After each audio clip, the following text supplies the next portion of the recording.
Good evening. I'm going to call the Monday, August 26, 2024, regular meeting of the Jersey Shore Area School District Board of School Directors to order.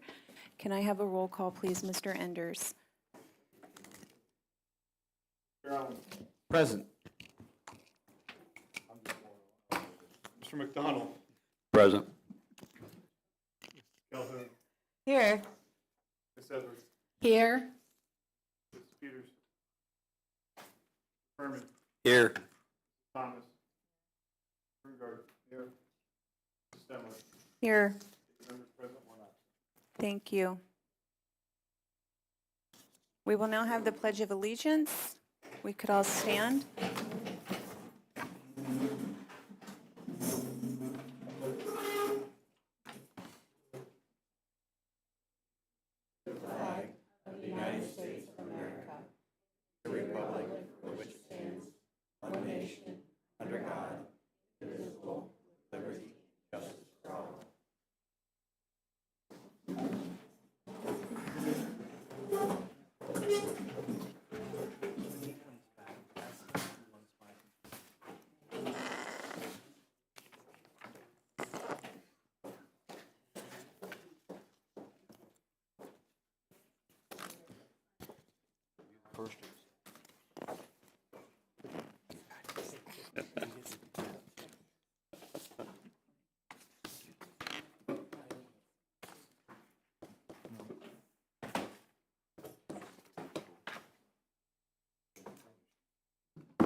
Yep, go on.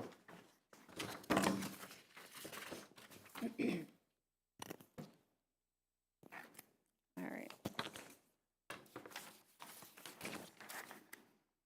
Next, we are going to have approval of the minutes. May I have a motion, please? Motion. Second. Any questions or concerns? All those in favor, say aye. Aye. All those opposed, say aye. Motion passes. Moving on to the treasurer's report. May I have a motion, please? So moved. Second. Any questions or concerns? I'll let the board know I'm hoping to do investment later this week or next week. All the indications I'm hearing is half a point decrease. Locked in before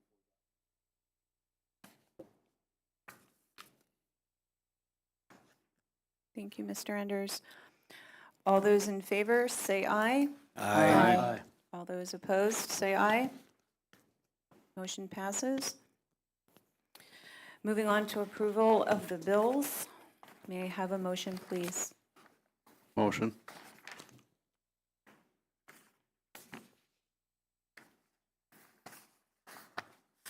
I'll second. Thank you. Any questions or concerns? For the most part, our bills are normal this month.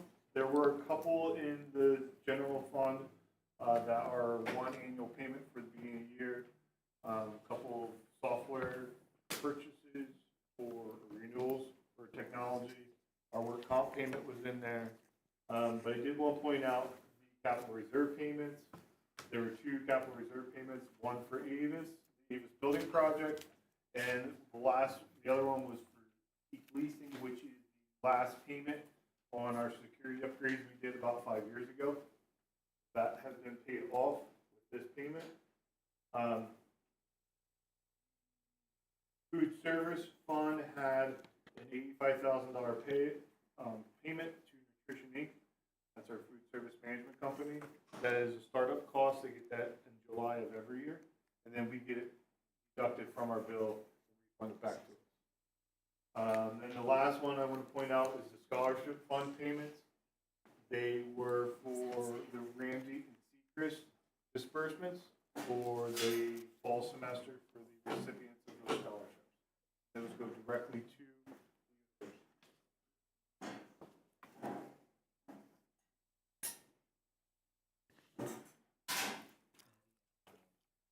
Any other questions?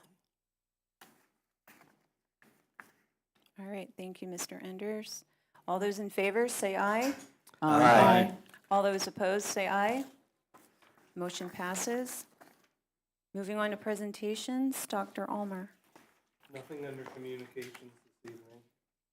Okay. Under President's Report, we had an executive session prior to tonight's meeting to discuss legal and personnel. Board Representative Committee Reports. Kayla, you have nothing. Jesse. Thank you. Let me see. October 18th, the IU will be launching 2 life skills support classrooms. Well, go back. The IU will be launching 2 life skill support classrooms designed for post-secondary transition and community integration classrooms for students ages 17 to 21 who are enrolled in school-age services. These classrooms, referred to as the Bridge Program, will be hosted at there's one at the Sayre High School, but at the Lycoming College, and that would affect our students. There will be they set a date for October 18th. We do not have all the other details, like who the guest speakers or the time.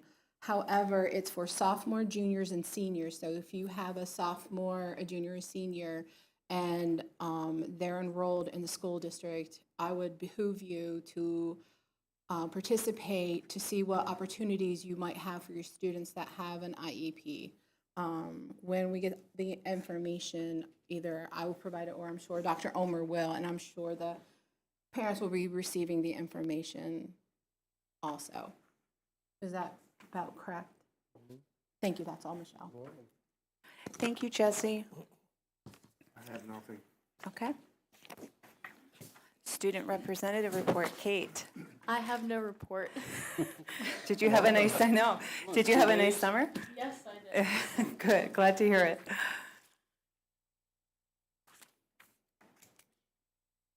All right, Superintendent's Report. I want to draw the board's attention to the attached document labeled Data Responses to the Hearing. What this is as I listened to the hearing and captured questions that were answered, I created this document with facts collected in response to the questions and concerns that I heard. It is attached to the agenda. I'm not going to read it to you because it literally is a series of facts. I organized them based on area that are the areas in your binder of information so that you can connect the facts I'm giving you in response to concerns and questions to what you already have in your information. Thank you.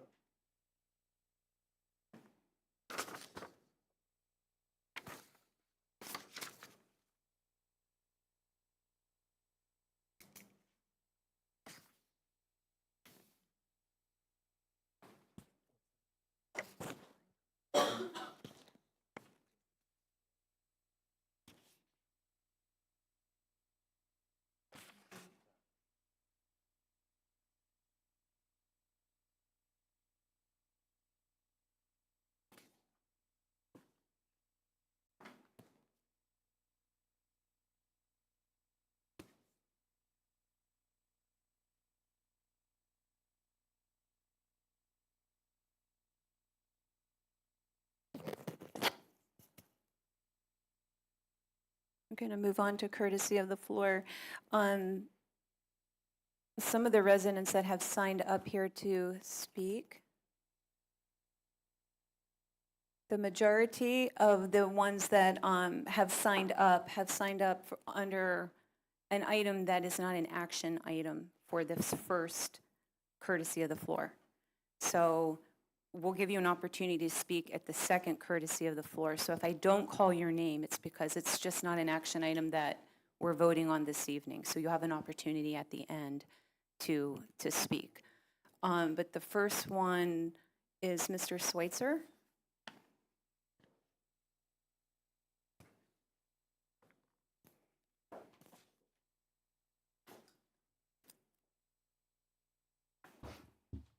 Can you please, yep, can you please state your name?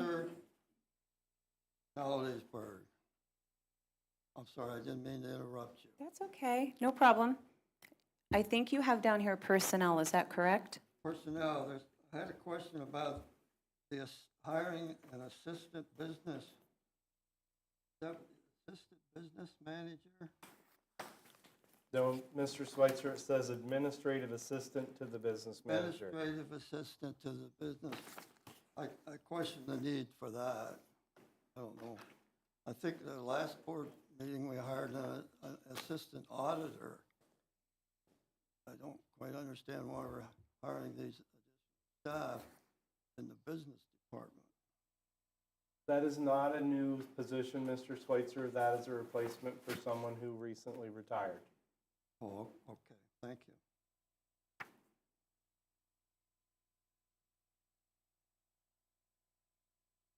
Under buildings and grounds, there's a replacement of a boiler part. Is that for the boiler for JSC? No, that is for Salisbury. Oh, it's Salisbury. It's Okay. not a replacement, it's a repair. Okay, it's a repair, because we had done something in JSC, and I'm hoping we weren't starting to have problems with JSC. Under the superintendent's FAQ, I was a little disappointed. I was hoping to have numbers like how many people attended the hearing, how many, Mr. Schweitzer, what? we're not going to be entertaining that at the moment. That's not this part of courtesy of the floor, because that's not an action item to be voted on. So we can't ask any questions? Not at this about that? moment, but at the end, you're more than welcome. I had other questions on that, so that, I guess that ends my comments for courtesy of the floor. Okay, thank you.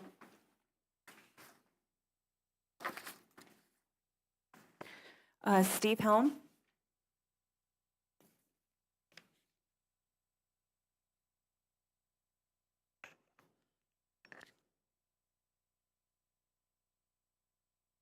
Steve Helm, Piatt Township. I wanted to address the Sal closure hearing, and I see that it's on the agenda. Although you're not necessarily taking action, it is a cooling off period. Is it not open for discussion? Absolutely, it's open for discussion, but if you would like to discuss or have your thoughts made known, it would be at the second courtesy of the floor. So this one is just on action items in general that we're going to be voting on tonight. That's what this courtesy of the floor is, which you did have down buildings and grounds, so I wasn't sure if there was No, I something didn't put- under that agenda I item. did not put buildings and grounds down.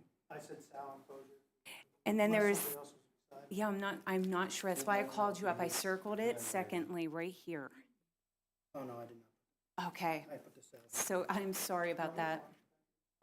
No problem. Okay.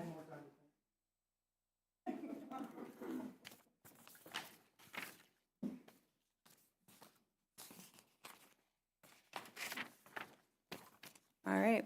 Well, that'll be I'm going to close courtesy of the floor. We're going to move on to personnel. Items to approve.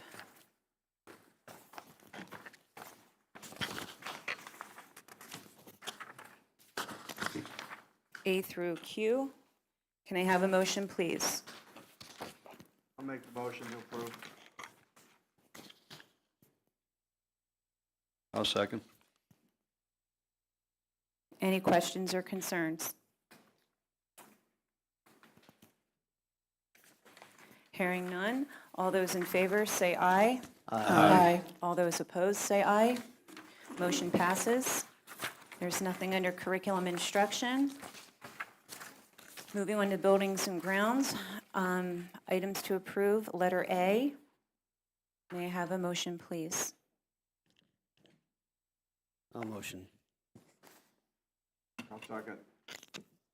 Any questions or concerns?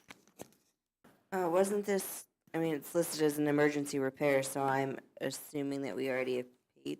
We, For this? we did, it was not a budgeted expense, but it had to be replaced in order to pass inspection so that we could operate and heat water and produce heat to start the school year. So I authorized an emergency repair. You're approving it because it was not a budgeted expense. Where did the funds come from? I believe it was coming out of the maintenance budget, but it was not, yeah, sorry, fund balance. It does say that in there. Essentially, remember when we, budget cuts, we removed the contingency fund from the budget, because if the funds were coming out of the contingency fund, they were coming out of the fund balance. So essentially taking them out of your Thank you.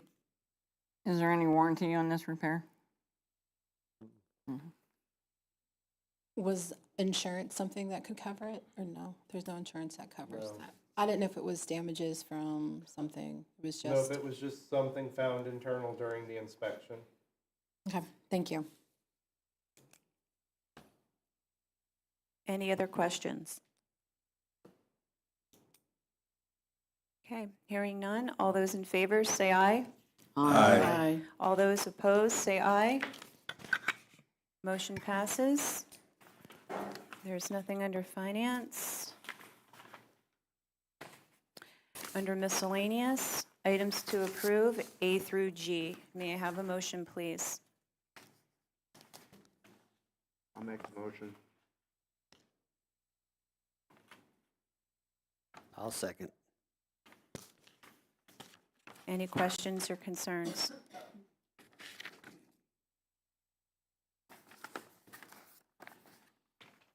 Okay, hearing none. All those in favor, say aye. Aye. All those opposed, say aye. Motion passes. Okay. We are now at old business. I will open it up to the board members for anything you would like to discuss.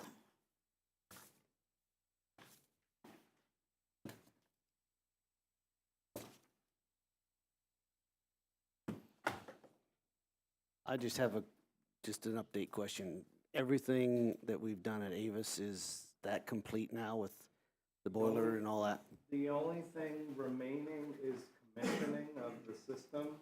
And now that we have kids back in the building and in session, not that it's not working, but we're working on commissioning to make sure everything is working correctly. I think they have one boiler pump test to run yet, and had a meeting today, but as far as everything is pretty much done except for commissioning.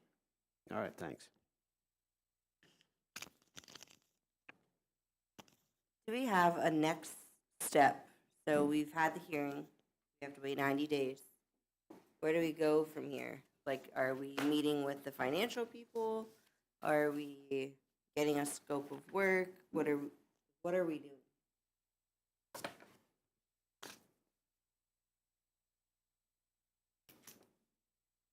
My opinion, you're in your, my microphone wasn't on. My opinion, you're in your cooling off period.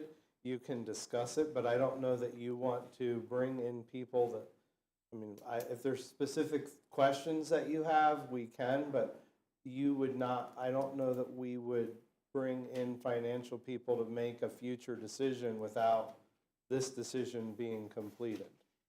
Okay. Am I understanding you correctly? You are. Okay.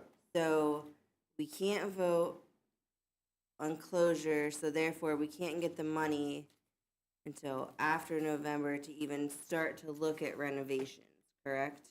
I would say you're correct, yes. Okay. So if we can't do that, and we can't talk to the financial people, and then we can't talk to Site Logic,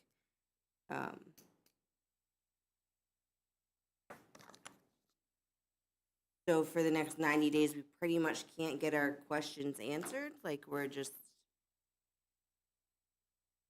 hanging out? are you saying you want, like, what questions, you want Site Logic and PFM to come to answer questions Yeah, about, about any of okay. it. So don't have an actual scope of work that I have seen. We have lists that we've looked at for the last 4 years, and not really anything has changed on them except for crossing things off that we did at Avis. We have numbers from PFM from 2 years ago, right? August 2023. Okay, so they're outdated. We have like financials are changing, the interest rates are changing, like everything pretty much fluid. We haven't gotten an enrollment report yet, so we don't really know where our enrollment sits. I mean, we have binders full of facts that some of us had 2 years ago when we, looked at this and had our hearing, and so there's nothing really updated there as far as that information goes. So I'm just kind of trying to grasp myself, like, what am I supposed to be doing? What am I supposed to be looking at? Because I can look at these papers front and back and sideways, and they're not going to change. And I can invite PFM and say, I think PFM is going to say to me, like, what's the scenario that you want us to generate? Well, and what is the scenario? So you're throwing out $10 million is what we have to have the 500,000 for, but $10 million doesn't cover all of our projects. So are we going just for 10 million, or are we going for more? How much, how much can we get without raising the taxes? How much? Then the $10 million number is because that's the number Jamie Doyle uses for an annual amount you can do under a bank qualified loan without going out and doing a bond financing. So that is always where she has, regardless of how much you borrow, that $10 million is the dollar figure that she wants you to do annually to stay under a bank qualified loan sale. That's why that number is being used. Not that that's a Well, magic right, but I number. think just- we have to have those conversations then of what numbers are we going for? What actually is on that list that is happening? Like, are we doing a full remodel of the middle school? Are we looking to build? Like, we haven't really had that conversation except for how much one is gonna cost and versus the other. What else needs to be done at Avis? Like, you had said about a 10-year plan. Okay, so 10 years, are we borrowing over different time lengths? Are, 3 years we're getting this, another 5 years we're getting this. There just doesn't seem like a path besides sit here for the next month and wait for a vote.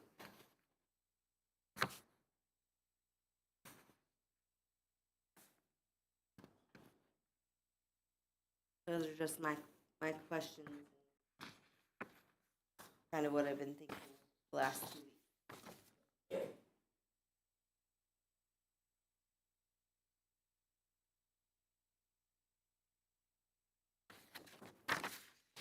I will reach out to Jamie Doyle and see what guidance she might be able to give. And I mean, if she tells us no, that she's not coming, then she tells us no, and I'm fine with that. But I'd like to know, like,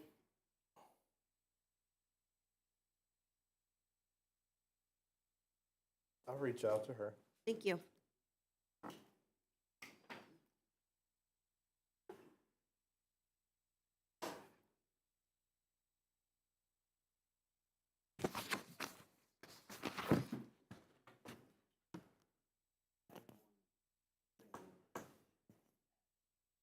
Can't hear you. Can you hear me? Can you hear me? All right, sorry. would it be possible for the board members to actually get like a tour of a rundown of what your plan is if we were to close the building and move students all into JSE? So could you take and show us what your layout, like I've seen it in your binder, but actually physically so we could see what your game plan is, just to, so we have a better idea of what we're looking at. On paper, it looks a little wonky at times, but would that be possible? Yeah? All right, thanks.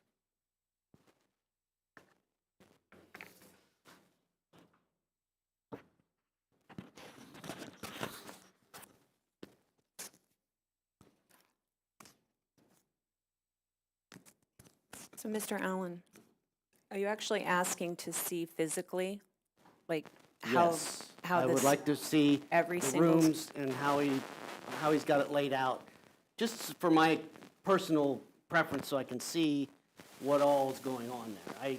I can know the layout of the building and stuff, but like I'm not sure what every room is that he's talking about in that proposal and so on, that he has laid out in the binder.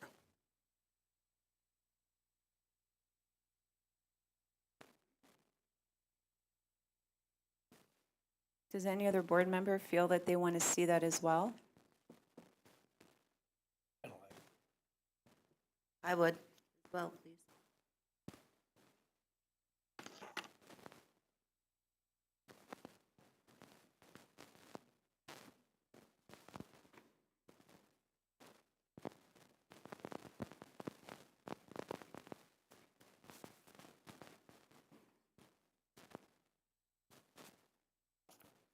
Anybody else? I have a question, but mine is not school closure related. Is it all business related? Yes. That's okay. Okay. So, with the new, for the Department of Education, so they changed some of the policies, and my concern is the new safety policies, and I was wondering, like, how we are, so we would obviously have all of our safety policies up to code till the new, and I was wondering, like, how does that look for the school district, and are we able to provide the safety policies that they're requiring? If there's anything like we need to do. Does that make sense? The question makes sense? Is there a specific No, I've no school specific. code change that, the biggest change in the last edition of school code was the requirement that every school district, and it's school district, not school building, have someone that's Security. authorized to carry a weapon.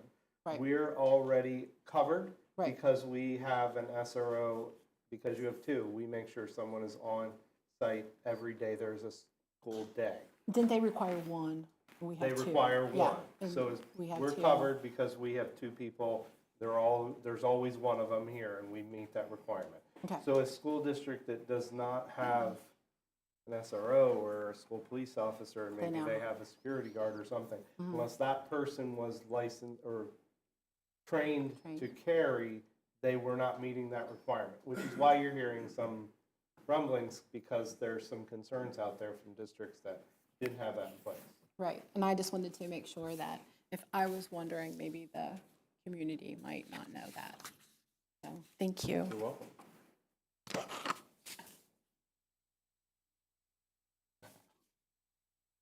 Say that. With the, no.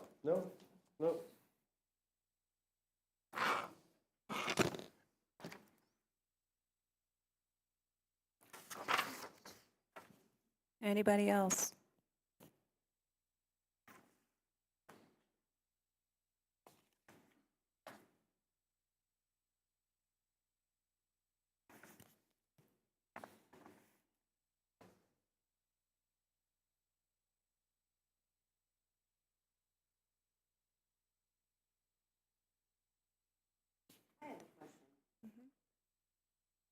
And it's not school closure related or anything either.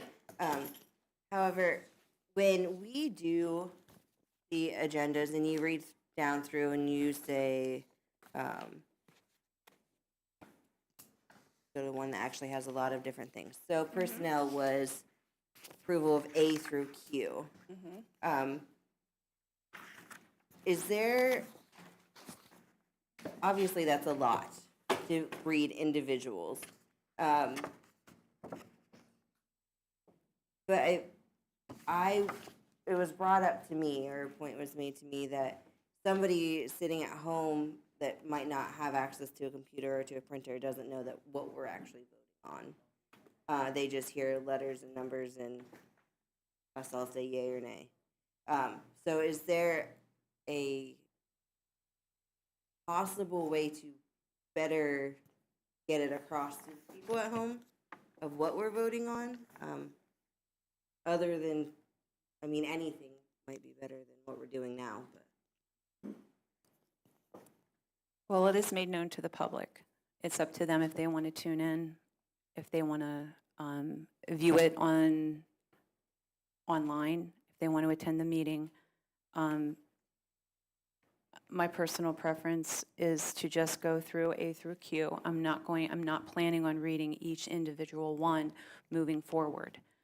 But it is made known to the public. So if people want to know what's going on, it's their responsibility to know. So, yep. Any other questions? I think it is released Monday morning. It's Sunday, it's typically Sunday at midnight because we want to make sure it has to be 24 hours before the meeting. And I typically check Sunday morning to make sure the computer did what it was supposed to. Agenda's public starting Sunday. Yes.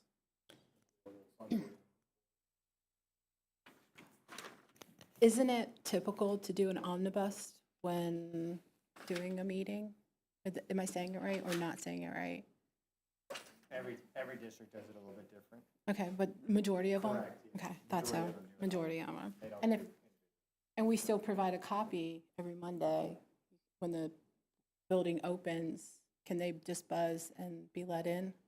Is What that are the hours that we're open? Sorry, just 8 to 4. school? 4. Thank you.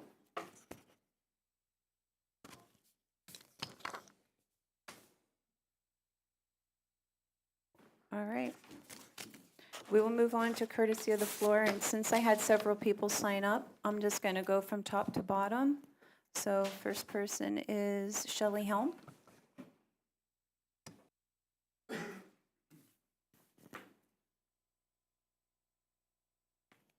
Shelley Helm, Pyatt Township.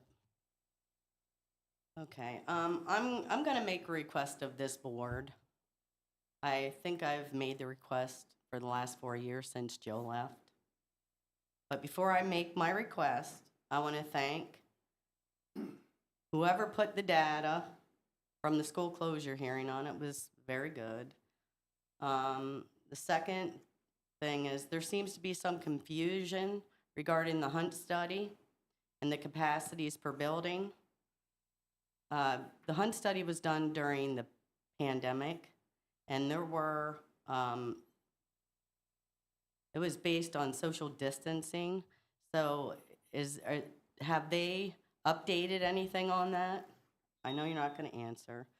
Third thing, a large percentage of this community believes that there's a lack of information and transparency reflected of this current board and administration.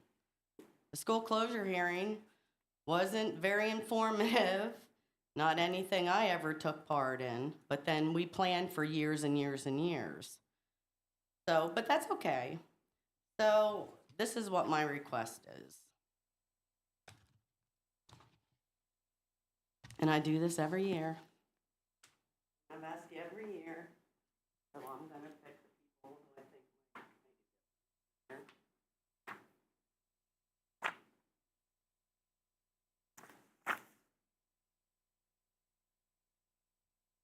This was what our school board put out during the school closure hearings. And just so if you look in there, and this might help you out a little, Kayla, it goes all the way back to October 13th, 2008. And it goes through everything with Hayes Large, Jamie Doyle, PFM. Might help you a little bit. And I have some other stuff for you I'll zip off and bring next time. So this is my request. Put out a district newsletter that the entire community can read and comprehend for themselves. Not on the internet, a tangible piece of a document that they can read, no matter where they're at, even if it's in the bathroom. So this is the Board of Education. So we might want to educate the public on what's really going on. It appears to those of us who are observing that the role of the administration and the board is a little bit reversed. So I request this of the board. So take a look at it. I only had so many because I had to zip them off. It's not all of the newsletter, but it's important. And here, I took some last notes. I think I have a few seconds here. Kayla, the document there, you'll want to read it. Skeeter, we did round robins in all the buildings when we were doing this forever, it seemed like. And you might want to put the agenda up on these boards right here. That's not really that hard to do. We used to do that too. So thank you, all of you. Thank you, Mrs. Helm.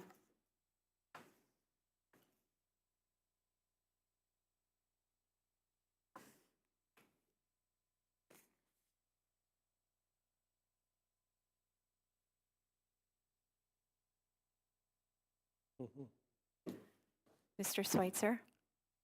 Which one? I think it's you. I think, It just says Schweitzer. yeah, it just so says we're not Schweitzer, so sure. I think it's, yeah, Tim signed his name Tim.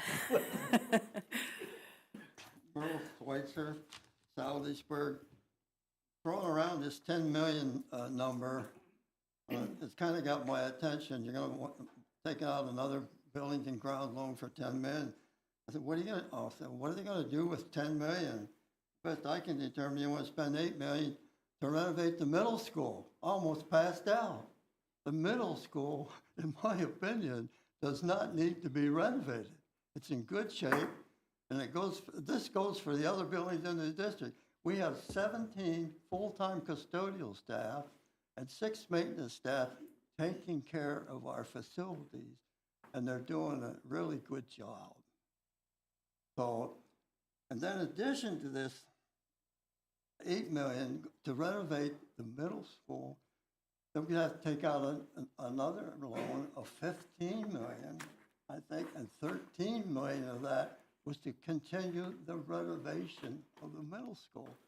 And then when I looked at what the architect was proposing to do in a classroom, remove the ceiling, remove the walls, remove the flooring, remove the lighting. And after my 20 years of experience as a physical plant director, where I had 11 elementary schools, 2 middle schools, well, hey, this architect, he wants to strip the building. He wants to rip out all the interior and replace it with new when it doesn't need to be done. Thank you. Thank you, Mr. Schweitzer. Steve Helm?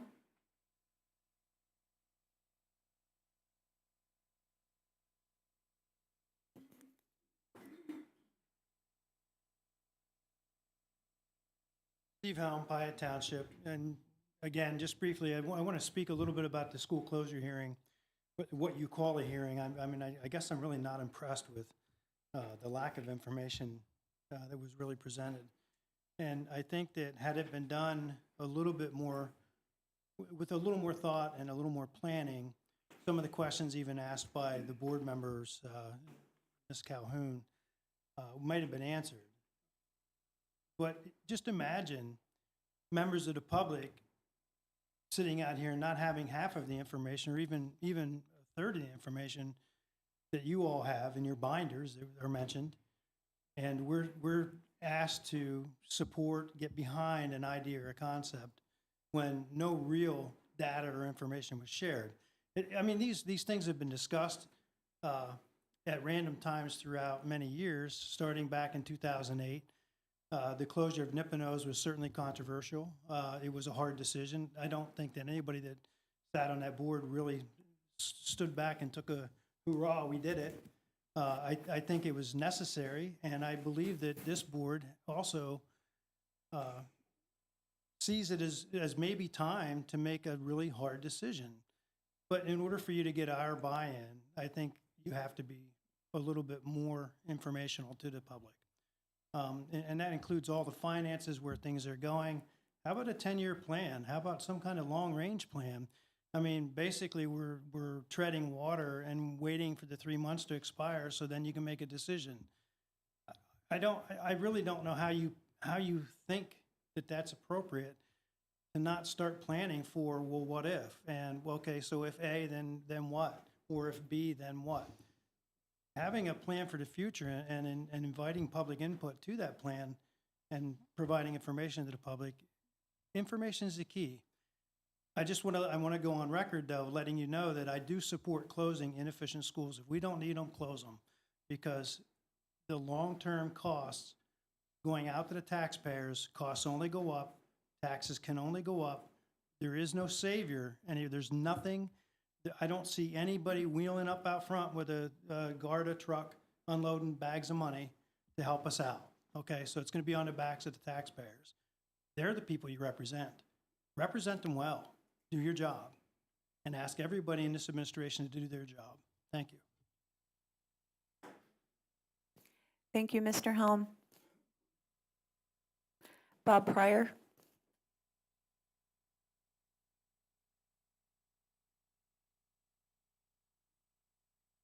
Good evening, Board. Bob Pryor, Mifflin Township.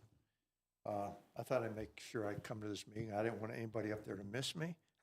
But anyway, I'd like to thank the superintendent and business manager for providing factual figures, the data requested, from the public hearing, in explaining the way forward with the infrastructure and building concerns in this district. I have to mention that, I was disappointed in previous boards. Unfortunately, the majority of previous boards were too concerned with ignoring and keeping information from the taxpayers in order to promote their agenda. But I'd like to thank this board in bringing some transparency to the taxpayers. Thank you. Thank you, Mr. Pryor. Tim Schweitzer.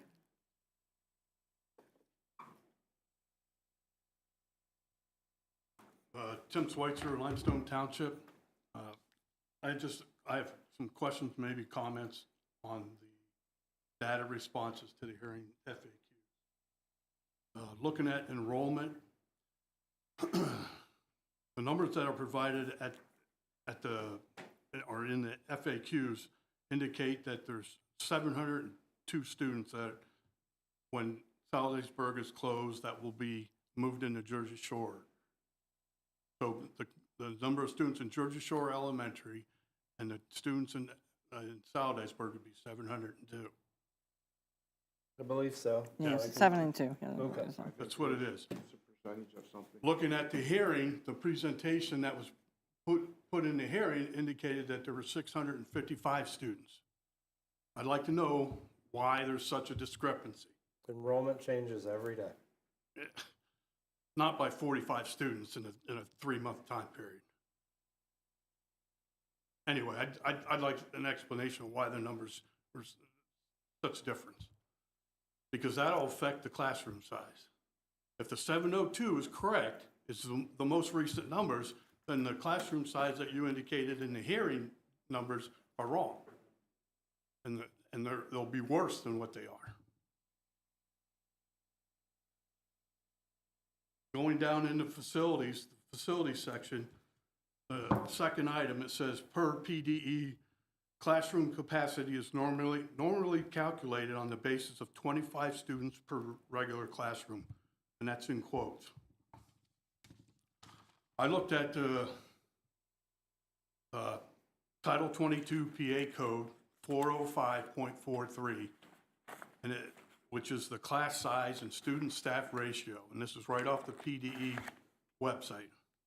and it says, A, program class enrollments are limited to at most 20 students with at least one teacher and one aide in the classroom. However, for high-quality programming, a maximum of 17 students is recommended.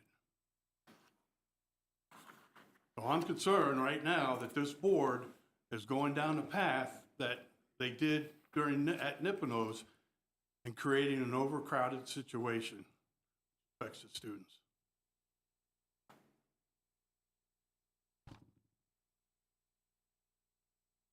That's it.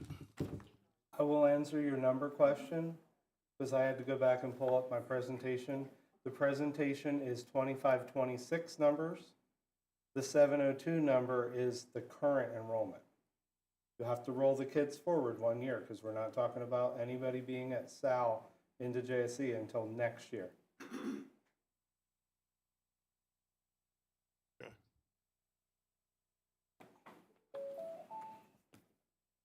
Thank you, Mr. Schweitzer.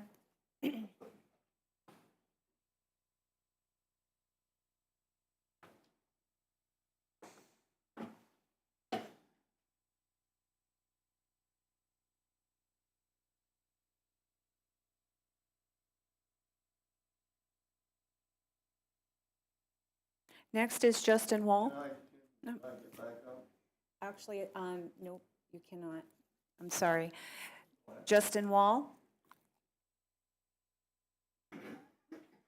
On this class size business, it sounds like when we Mr. move the children Schweitzer, out of the, please take your seat. that we're going to have 700 children in JSC. That's about 25 students to a classroom, and that's overcrowded. And it's going to affect learning. Grades in English, math, and science are going to go down lower than they already are.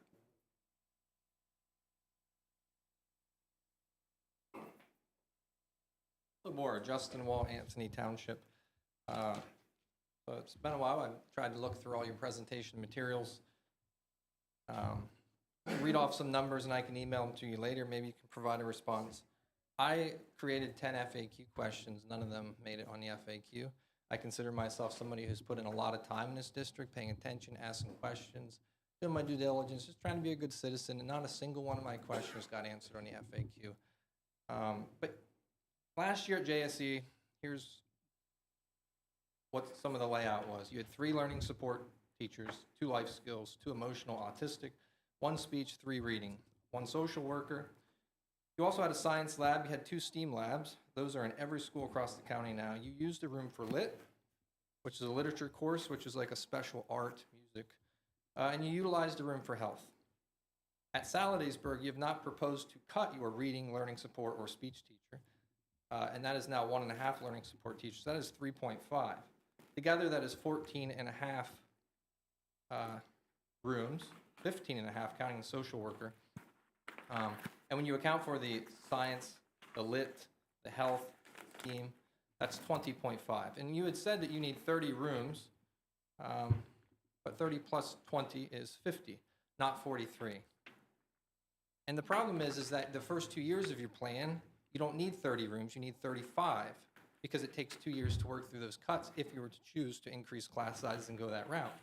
So if somebody could help me understand where those rooms are, where people and kids are going. This is a fair question for our kids, right? Our kids are going to be the ones traveling. Board, I would just ask, as well as you tour JSE, as you should, please go to all your schools. Just see the configuration and how it operates so that you can make the best decision you can based on what the current system is, so you know what you're comparing it to. You know, at Saladaysburg, you have 1 empty room. At the middle school, you've got 2. I think at JSC last year, you've had 3. But these rooms are used. So it really comes down to if you want to increase class size, and that is where your discussion should start. You also should not wait until after you vote to discuss the maintenance items, because a lot of those you may have discussions on and discover you don't want to replace all the asphalt that is listed as 1 year left in its life expectancy in the next 3 to 5 years, because you don't need to.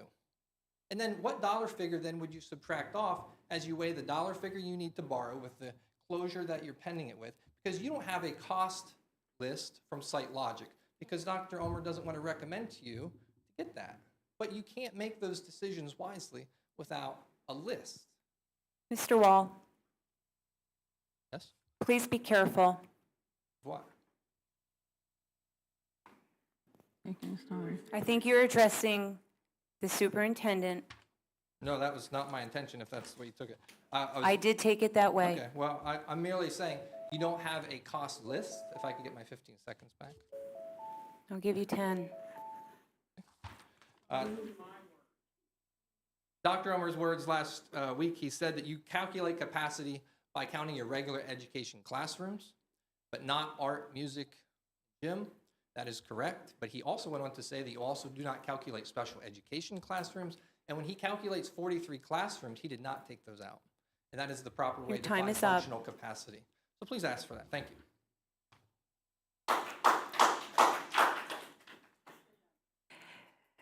Thank you, Mr. Wall.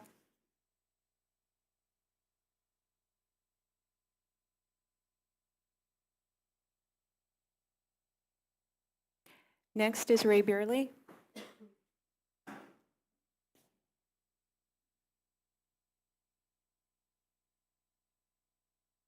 Ray Beerley, Piatt Township. And before you start my time, clarification on the first courtesy of the floor is to learn the thoughts of the public prior to board deliberation and official action. My intent during the first courtesy of the floor was to submit my FAQs to the board prior to board deliberation and official action in November.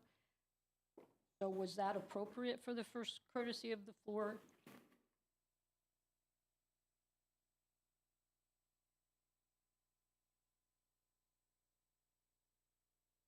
Because I'd like my 3 minutes for that, and then I have a different topic for the second courtesy. So I need to know how much time I get.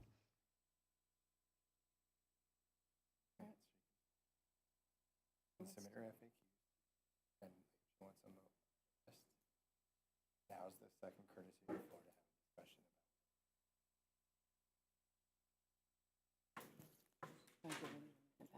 about.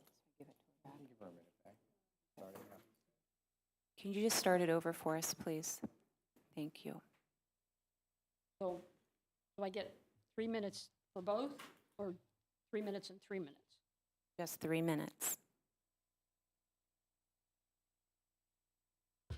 I'll do my FAQs at the next meeting because I want 3 minutes for those. So I'll go on to my second question, which is, at the last meeting, I raised several questions about sex-based distinctions in athletics policy, and I've not received any response to those questions as of yet.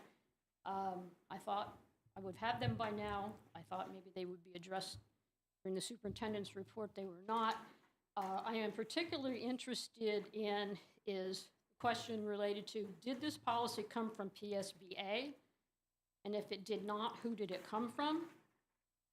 And does this policy, now that it's been approved, it was not tabled like I asked, does this policy violate Title IX in any way or any other legislation or law? And if so, can it be challenged legally by the public? Also, we did not have an attorney present. We didn't have a substitute attorney present at the last meeting to offer his insights before the vote. But I would ask, is our attorney concerned in any way about the adoption of this policy, relationship to the legal implications of Title IX and any other legislation, and is he concerned that we may be at risk for legal challenges to this policy? Did he review this policy before you voted on it?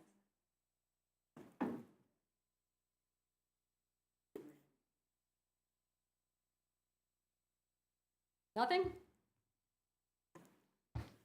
Okay, on a different topic, I'll come back next week and look for answers to these questions.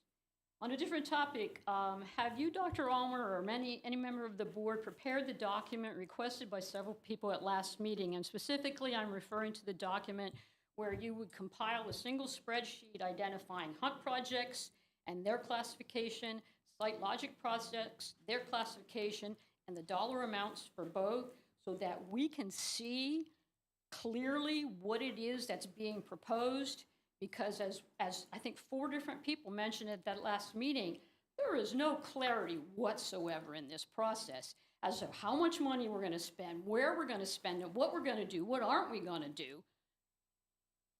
And yet you're going to vote? And I can't, okay, do we have that document? Has that document been prepared? Will it be prepared? Again. And finally, lots of good questions have been raised, not only at this meeting, but at the previous meeting, at the hearing. Some have been submitted in writing.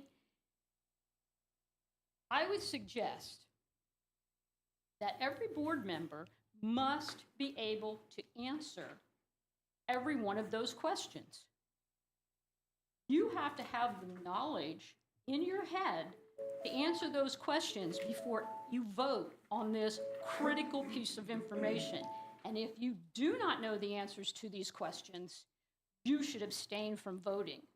To do so, anything else would be a dereliction of your duty and a real disservice to the people in this school district. Thank you, Mrs. Burley. I didn't. Mr. Helms suggested, or Shelley suggested, those would be great places to put the agenda. In fact, I suggested that when Dr. Dady was here.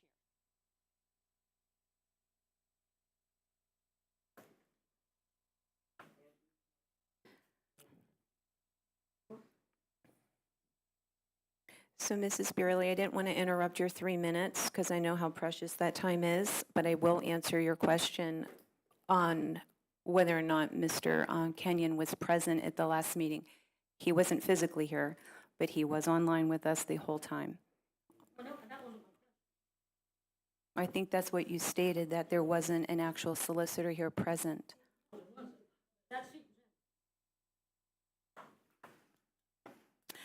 Moving on to Brandy Crothers.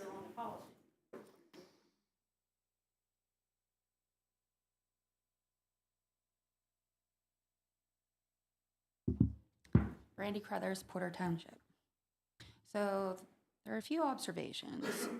Dr. Ulmer has made different recommendations. I just want to review those. In 2020, the district taxpayers paid for a feasibility study to help plan for the future of the district. Dr. Ulmer did not include any plans such as the K-3 Avis Intermediate Plan, one campus model, or a consolidation of Salisbury with JSE. I ask, why not? He did not make any public comments over that 2-year period to suggest any of that action. Why not?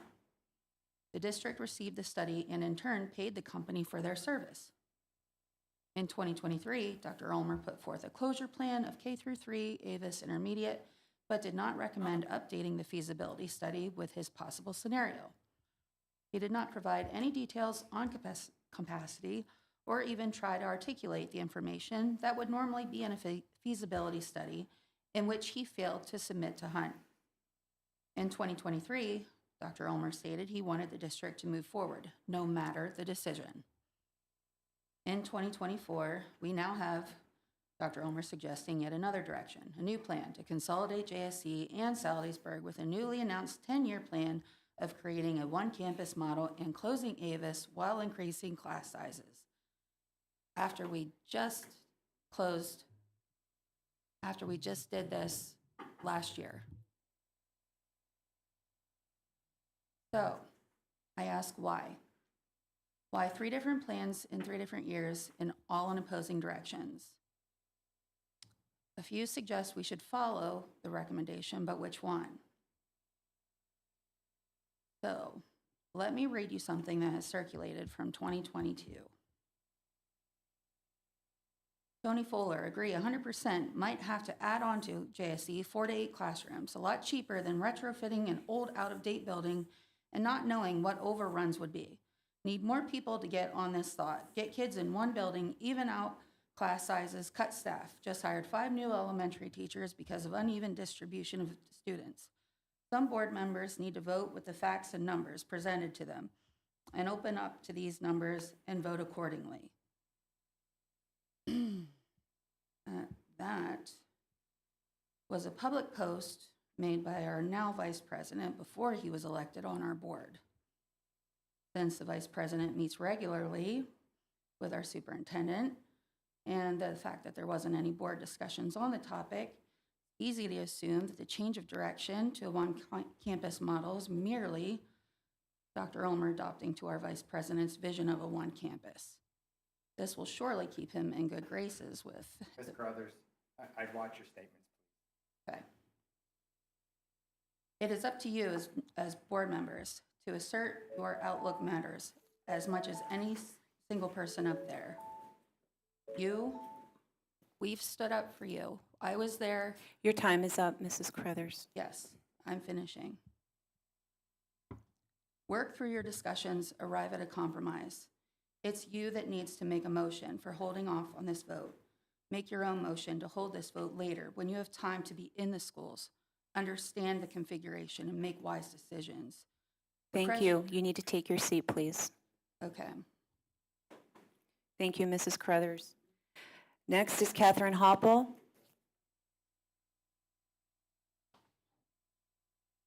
Catherine Hopple, Mifflin Township.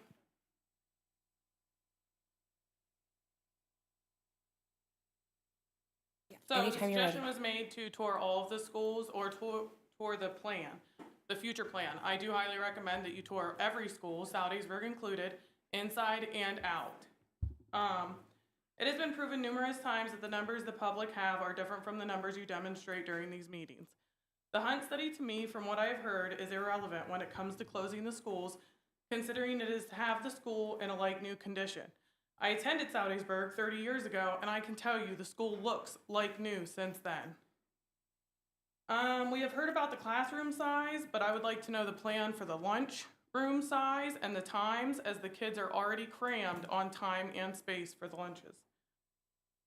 On a different note, I think it's great for all the people who have stood up and said that they were moved around as a kid or have children moved around as a kid and turned out just fine. Just because those individuals have not had issues does not mean there are not plenty out there that will.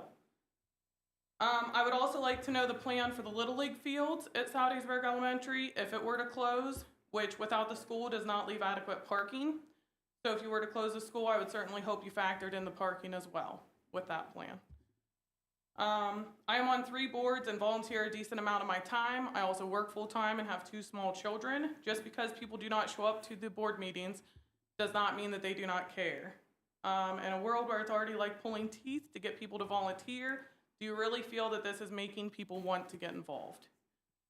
On another note, is it possible, if it is decided for Southeastburg to stay open this year, to have a 5-year contract, notarized, legal, to say that it will remain for at least 5 years, so we don't have to go through this every single year, and we can start building the trust and getting participation within our schools again? Thank you. Thank you, Catherine.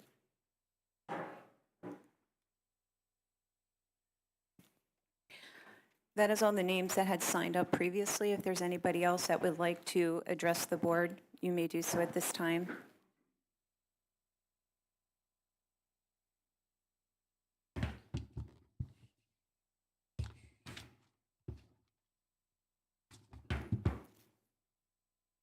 Good evening, Matt Craw, Anthony Township.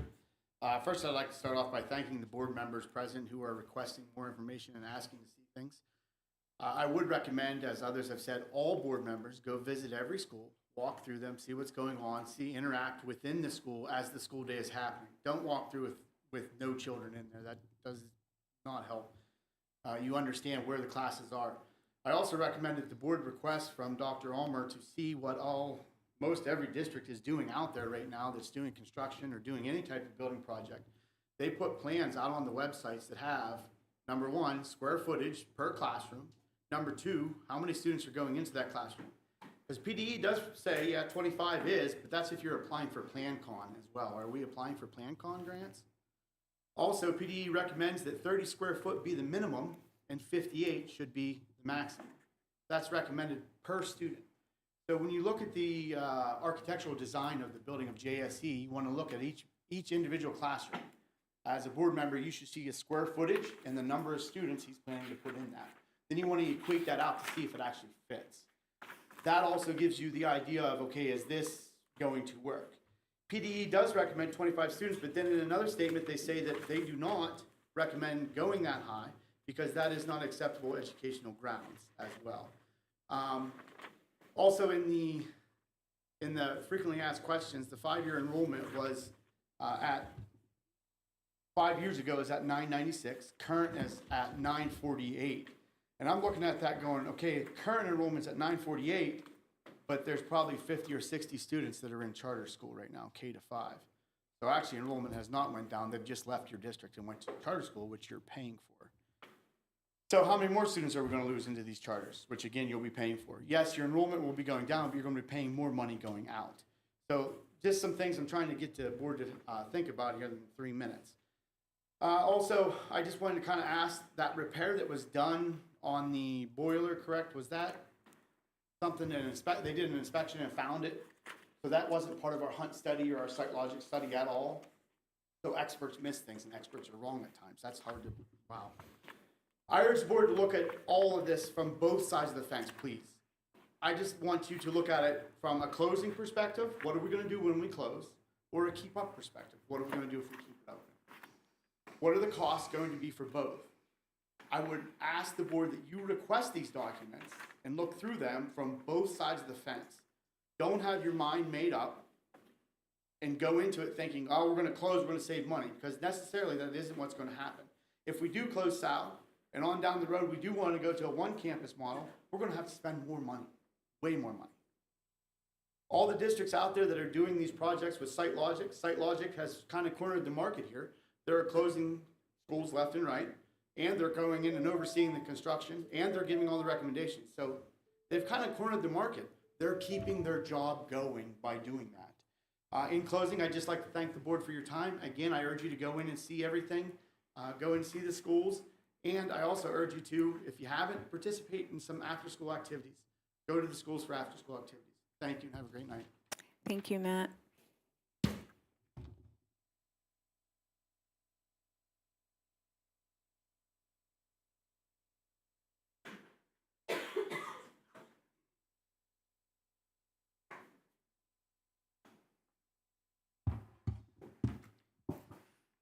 Donna Berry, Mifflin Township.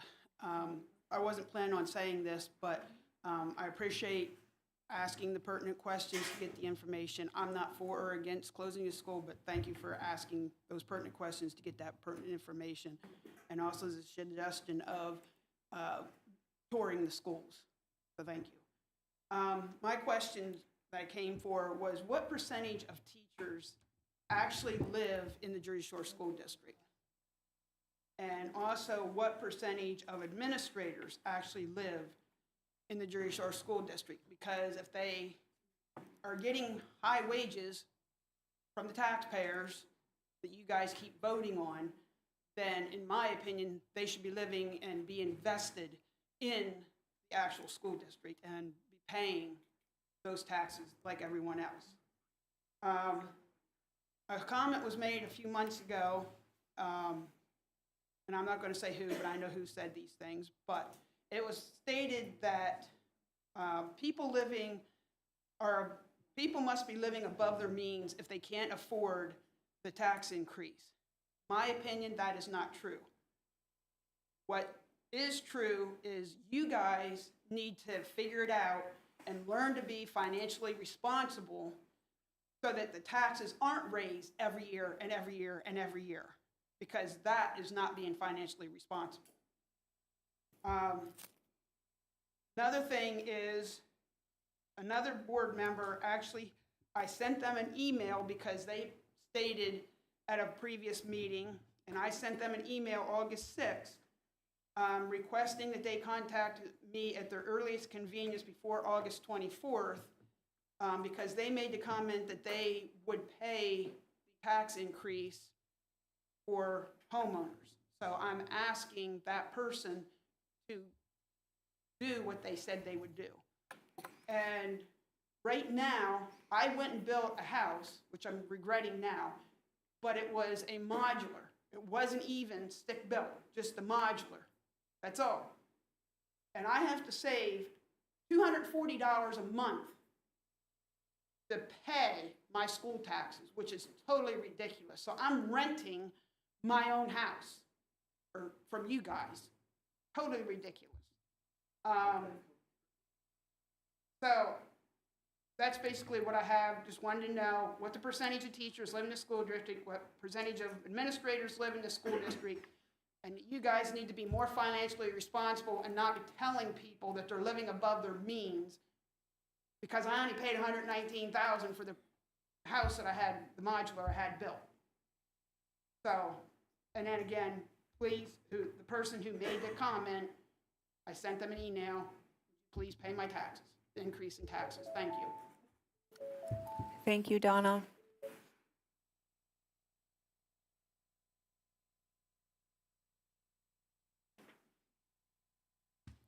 Good evening, Becky Freezer, Anthony Township. I reviewed the FAQ that came out with tonight's agenda and was disappointed to see it contained very little information and did not answer most of the questions that have been brought forward. It's negligent to make a decision with this level of impact to the community without answering all questions and understanding the situation in its entirety. Has there been any research done to determine how many students will leave the district for charter if an elementary school is closed?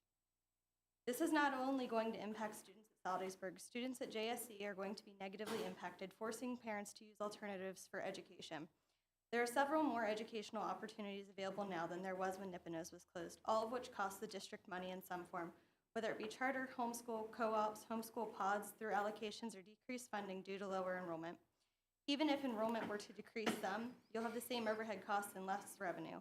Receiving additional grant funding and allocations will be extremely difficult if the state sees a significant drop in enrollment. The FAQ that came out states that JSC has a capacity of 1,075 students. I've reviewed the Hunt study from 2022, and that study states a capacity of JSC is 652 students with an ideal enrollment of 600. Now, based off other comments, I'm not sure if the Hunt study is still accurate, but it'd be nice to have an update to that. I've also heard that there is enrollment of 702 and 722 currently between JSC and Salisbury, and I'd like to know which is accurate. Regardless, this creates a horrendous learning environment, not to mention an unsafe environment. This puts classroom sizes at around 25 per class per grade level. Every study you find will tell you that this is not a lucrative learning environment. There's nothing safe about having a building over capacity, especially not a building of 5 to 10-year-old children. When budgeting, including faculty and staff salary and benefits, it's important to use the max eligible salary and benefit cost. However, when you mention savings, it's important to use actuals. The savings that are being advertised, $860,000, appears if you're assuming each person in the roles you're choosing to eliminate through attrition took the maximum benefit package. I find this hard to believe and seems as if the savings numbers are inflated from actuals. Will you actually save money if you're saving as much as advertised in salaries, you're losing students to charter and homeschool, busing children further from home, and putting a school in a position that makes the building over capacity and needing to add on in one form or another? In regards to busing and commuting, have you consulted anyone regarding traffic? You're looking at moving over 200 students into Jersey Shore during an already congested time of the day. This is going to increase frustration for the community, hardworking taxpayers trying to get to and from work each day, increase commute time for students, parents, and community members. For a student that currently goes to Salisbury, it's going to add approximately 40 minutes a day to their commute. That's 120 hours a year, or 5 24-hour days. The recommended amount of sleep for a kindergarten student is 10 to 13 hours a day. They already spend nearly 7.5 hours a day at school, most of them having a 10 to 15-minute commute from home to school. So if we increase that by 20 minutes each way, you've now spent nearly 9 hours on school. With the behavior issues currently, it's very important that students are home with their families. I'm almost done. You were elected in these roles to serve the community. It's evident the community wants Salisbury to remain open. Closing the school will negatively impact the young minds in the district that are in their foundational years of education, both at Salisbury and JSE. This will also negatively impact taxpayers when you lose revenue and increase expenses. Thank you. Thank you, Becky.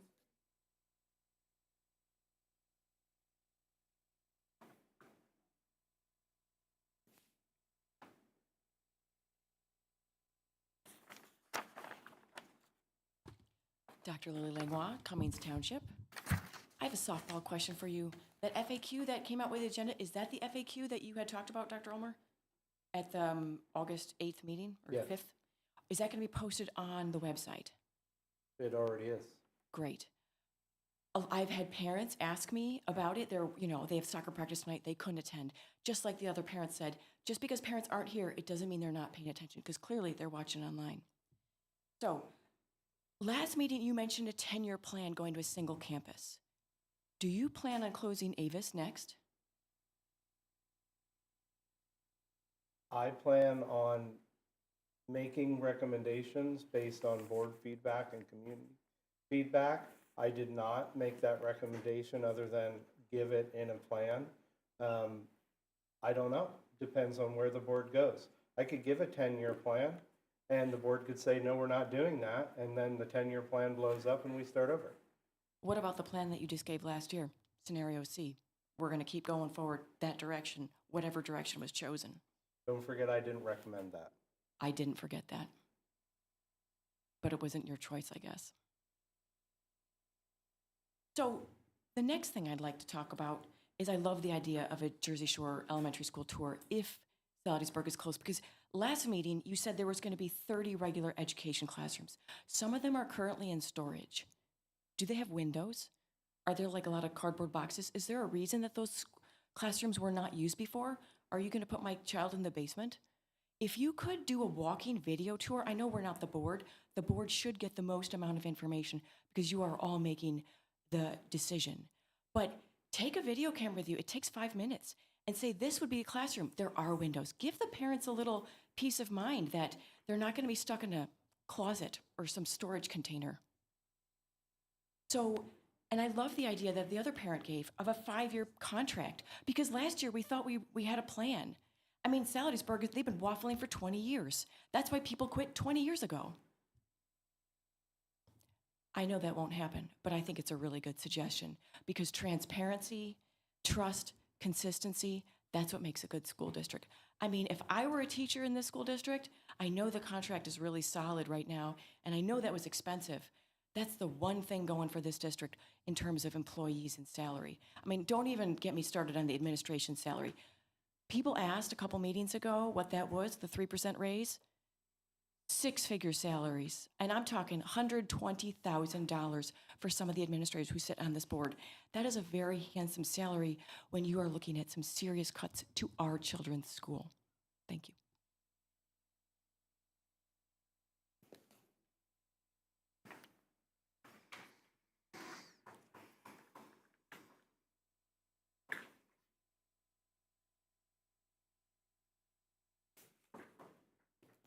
We will now close courtesy of the floor. I'm going to adjourn the meeting. There will be no more business conducted. Thank you.